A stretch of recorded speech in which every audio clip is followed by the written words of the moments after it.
Microsoft just did something most people thought it would avoid. It loosened its grip on OpenAI and then immediately showed the market why it might not need OpenAI as much as before. That changes the AI race for Azure, for developers, and for every company deciding whether to build on Microsoft's stack. In 10 minutes, I'll show you the 5 biggest Microsoft AI moves from April, the competitor response nobody is talking about, and what this means if you're building on Microsoft's stack or betting against it. Because this month was not about one Copilot feature. It was about Microsoft trying to become the operating system for enterprise AI. I'm Smitha. Let's get into it. The flagship move was the Microsoft OpenAI reset. On April 27th, Microsoft and OpenAI revised their agreement. Reuters reported that Microsoft's exclusive right to sell OpenAI models ended, which means OpenAI can now work more freely with cloud competitors like Amazon, Google, and Oracle. Microsoft still remains deeply tied to OpenAI, including cloud and revenue share economics. But the big strategic shift is this. Microsoft is no longer positioning Azure as only the OpenAI cloud. It is positioning Azure and Microsoft Foundry as a multi-model enterprise AI platform. And Microsoft had already prepared the other half of that story. On April 2nd, Microsoft launched 3 in-house MAI models: MAI Transcribe 1, MAI Voice 1, and MAI Image 2, available through Microsoft Foundry and MAI Playground. MAI Transcribe 1 targets speech-to-text across 25 major languages and is benchmarked against FLIR's. MAI Voice 1 can generate 60 seconds of expressive audio in under 1 second on a single GPU. MAI Image 2 gives Microsoft its own image generation model inside Foundry, instead of making customers depend only on OpenAI or third-party providers. Now the pricing is where this gets serious. MAI Transcribe 1 starts at 36 cents per hour. MAI Voice 1 starts at $22 per million characters. MAI Image 2 starts at $5 per million text input tokens and $33 per million image output tokens. Then, on April 14th, Microsoft followed up with MAI Image 2 Efficient. That version cut image output pricing to $19.50 per million output tokens, while Microsoft claimed 22% faster performance, 4x better efficiency, and a 41% cost reduction. So here's the critical take. This was not Microsoft launches some models. This was Microsoft telling the market, we can partner with OpenAI, sell Anthropic, host third-party models, and build our own MAI models at the same time. That is exactly the same strategic posture AWS wants with Bedrock and Google wants with Vertex AI. But Microsoft has the advantage of distribution through Office, GitHub, Windows, LinkedIn, Dynamics, and Azure. Who can use it? The MAI models are available now through Microsoft Foundry and MAI Playground, while Microsoft's Azure Foundry blog described the Foundry release as public preview and highlighted Azure speech deployment paths for transcribe and voice. For developers in Bangalore, Hyderabad, Pune, SF, or NYC, the question is now very practical. Do you want a cloud-neutral model layer, or do you want a deeply integrated Microsoft execution layer where models, identity, permissions, apps, and workflows are already connected? Azure Foundry console mockup, MAI Playground screen, model pricing comparison table, AWS Bedrock console, Google Vertex AI console, image generation benchmark chart, voice waveform animation, transcript accuracy chart, enterprise architecture diagram, Microsoft's April AI pivot, OpenAI partnership, MAI models, Foundry model marketplace, MAI Transcribe 1, 36 cents per hour, MAI Voice 1, $22 $1 million chars, MAI Image 2, $5 input, $33 output per 1 million tokens. Move 1. Microsoft reset the OpenAI relationship and launched its own MAI model stack.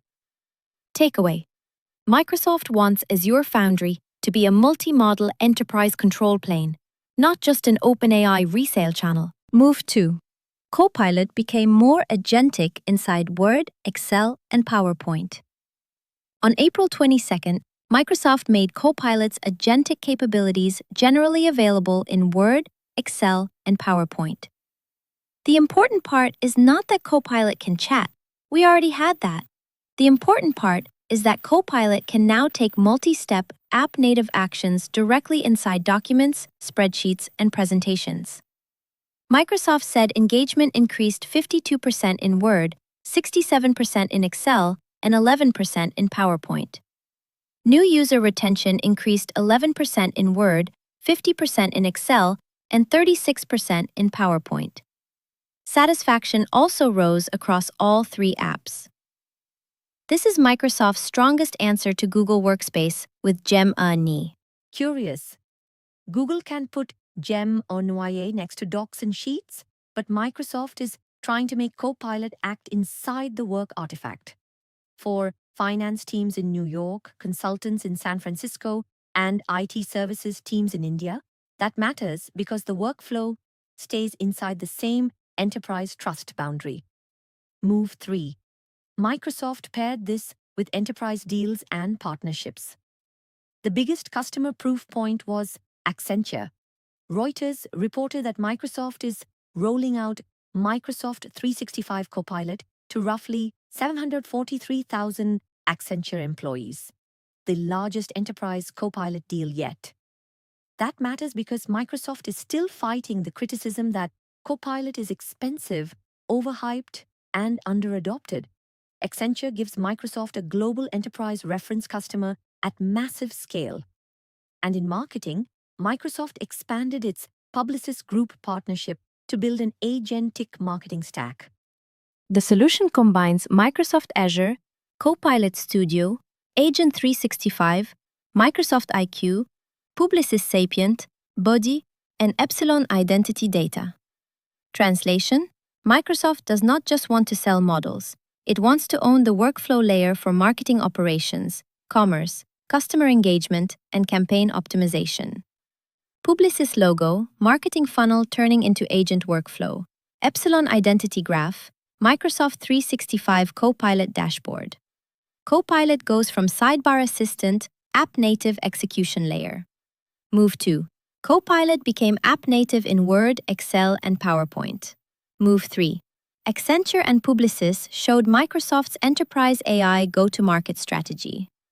Takeaway: Microsoft is turning AI from a feature into workflow infrastructure. The technical move I'd watch is Microsoft Research's AutoAdapt and ADELE work. On April 22nd, Microsoft Research introduced AutoAdapt, a framework for automated domain adaptation for large language models. The problem statement is brutally practical. Adapting large language models to specialized, high-stakes domains is slow, expensive, and hard to reproduce. The researchers, Siddharth Sinha, Anson Bastos, Xuxiao Zhang, Akshay Nambi, Rujia Wang, Chetan Bansal, and others, describe AutoAdapt as a system that chooses between strategies like RAG and fine-tuning, maps the adaptation pipeline using a structured configuration graph, and then refines the process using a budget-aware optimization loop called AutoRefine. That is important because every enterprise AI team is facing the same problem. You do not just ask, which model is best? You ask, should I use RAG? Should I fine-tune? What latency can I tolerate? What hardware budget do I have? What accuracy threshold is required for legal, healthcare, BFSI, or support workflows? Earlier in the month, Microsoft Research also published ADELE, AI Evaluation with Demand Levels, by Lexin Zhou and Xing Xie. ADELE scores models and tasks across 18 core abilities and predicts performance on new tasks with about 88% accuracy, including for models like GPT-4o and LaH-MA 3.1. This is not flashy like a new chatbot, but for technical buyers, it is more useful. It says Microsoft is investing in evaluation, domain adaptation, and deployment reliability, the boring stuff that determines whether AI survives procurement. Auto-adapt equals planning plus RAG fine-tuning selection plus budget-aware optimization. Move. 4. Microsoft research focused on domain adaptation and AI evaluation. Takeaway. Microsoft is building tools for production AI, not just demo AI. Now, what did competitors have to respond to? The obvious answer is AWS and Google. By ending Microsoft's OpenAI exclusivity, OpenAI can now work more freely with Amazon, Google, Oracle, and others. Reuters reported that this reshapes one of the sector's most important alliances and gives OpenAI more flexibility with rival clouds. That means AWS Bedrock and Google Vertex AI get a new talking point.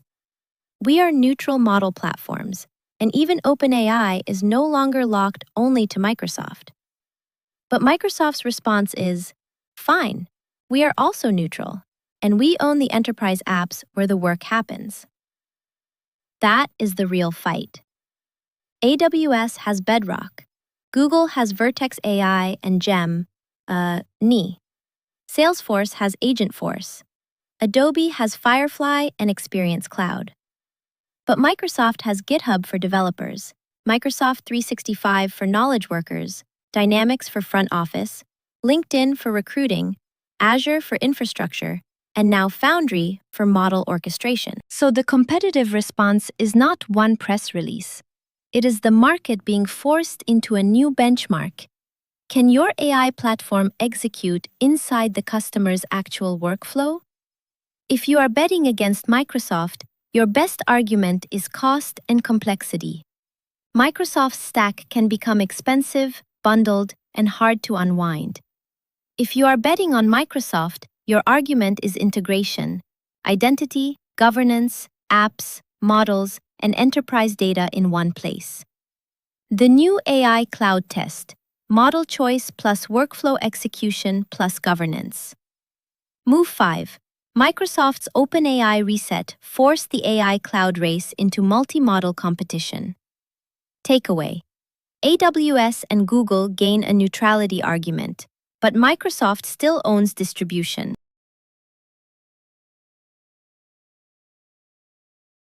The quiet move was GitHub Copilot economics.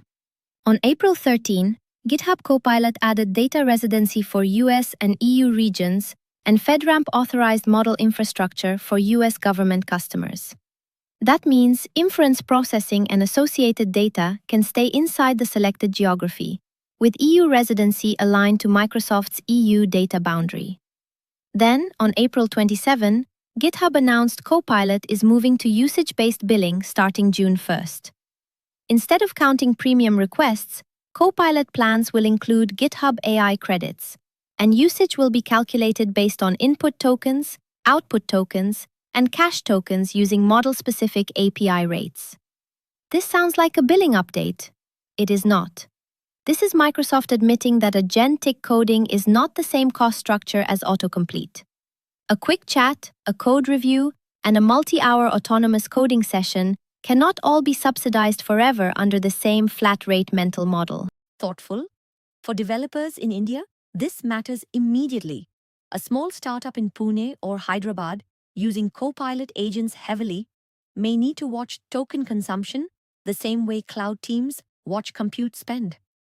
For enterprises, it is even bigger. Procurement teams will ask for budgets, caps, residency, FedRAMP, EU boundary controls, and auditability before they roll this out at scale. This is Microsoft preparing Copilot for regulated enterprise deployment and preparing customers for higher AI usage costs. B-roll, GitHub Copilot pricing, dashboard mockup, token meter animation, EU and US data residency map, FedRAMP badge, developer using Copilot agent mode, cost graph rising, enterprise admin budget cap screen, on-screen text. GitHub Copilot from seat pricing, usage-aware AI credits. Recap card, underreported move. GitHub Copilot data residency plus usage-based billing. Takeaway: Microsoft is turning Copilot into enterprise-grade infrastructure with enterprise-grade cost controls.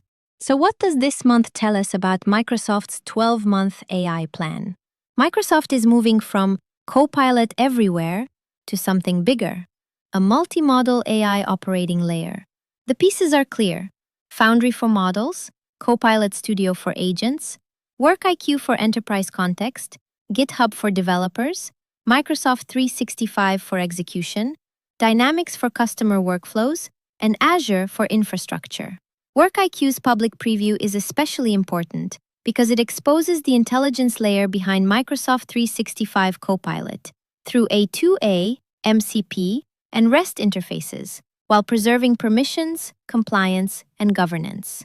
For India, the April story is indirect but important. Microsoft did not make a major India-only AI announcement in April, but Indian developers and enterprises are affected by every move here. MAI models in Foundry, Copilot usage-based billing, GitHub data residency patterns, and Microsoft's broader India investment plan. Microsoft previously announced a $17.5 billion India investment for cloud and AI infrastructure from 2026 to 2029, including Hyderabad region expansion, AI skilling, and sovereign-ready solutions. So if you are building in Bangalore, Hyderabad, or Pune, the question is not, is Microsoft serious about AI? The question is, do you want to build inside Microsoft's gravity well? Or stay flexible across AWS, Google, OpenAI, Anthropic, and open source stacks? Pause. Tomorrow, let's see another update. Subscribe if you want the no hype version.